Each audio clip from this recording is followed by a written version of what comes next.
Hi mga ka-Hackstyle, mapagpalang araw. Alam mo ba na pwede nating makita yung mga gallery sa cellphone ng ating mga partner? Gusto niyo makita yung mga photos nandun sa gallery niya? Kahit nasang bansa siya, kahit malayo siya, kahit nasan siya, basta alam mo lang yung Gmail account niya, ay pwede po nating makita ang mga photos sa gallery niya.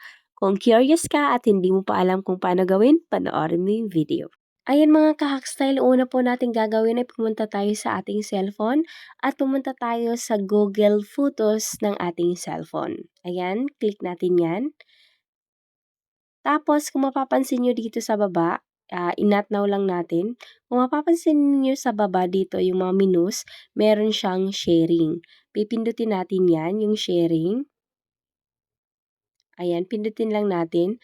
Tapos dito sa taas, piliin lang natin yung share with partner. Tapos, kailangan dito sa all time yan, tapos all photos. Kailangan yun yung nakaselect dyan. Tapos, pindutin natin ang select a partner or select partner. Tapos, i-allow lang natin. Tapos, dito sa taas, mag-type tayo ng email ng ating partner. Ayan, kapag nakapili ka na, ito na sa baba yung invite your partner. Tapos, click confirm. Ayan, invitation sent. Na-send na yung invitation natin doon sa partner natin. Ngayon naman punta tayo sa cellphone ng partner natin. Tapos punta tayo sa kanyang email account. Tapos i-open natin yung Google Photos message. Ayan, Marilo Bokbok wants to start partner sharing with you. So, drag lang natin pababa. Scroll down lang natin. Scroll down lang natin tapos pindutin natin yung view invite. Ayan, kapag pinindot natin yung view invite, may re-redirect tayo sa ating Google Photos. Tapos ito lalabas. Marilo wants to start partner sharing video. So, pipili ka kung i-decline mo o i-accept mo. Pindutin natin ay accept. I-accept lang natin.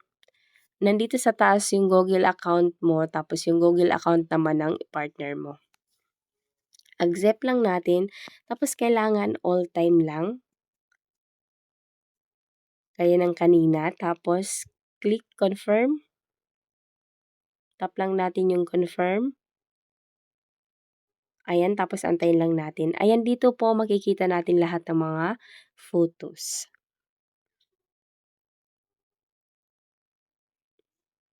Ayan, dito po makikita yung photos lahat ng sa Marilo's Photos. Yung mga photos natin nandito. Tapos mamaya makikita yan sa cellphone natin. Yung mga photos yan ng partner natin. Ayan mga ka-Hackstyle, dahil nga balik na tayo sa ating cellphone at dahil nga in-accept na kanina yung invitation natin, kaya ngayon ay Marilo started sharing with you.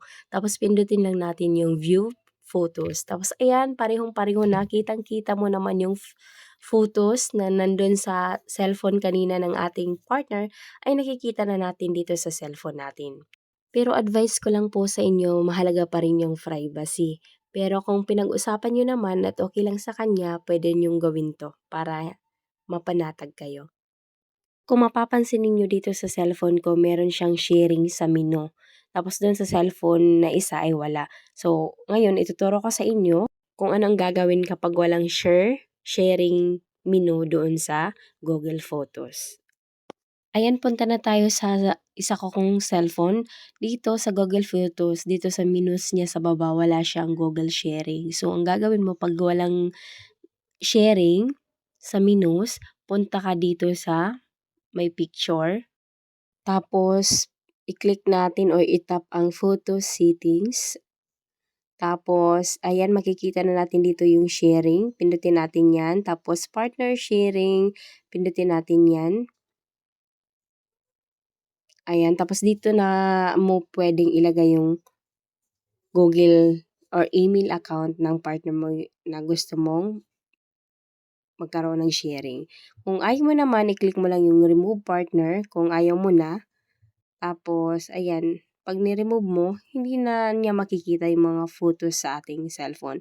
Gano'n lang po siya kadali. Sana nakatulong ang videong ito at kung nakatulong ang videong ito, please consider subscribing. Thank you. God bless.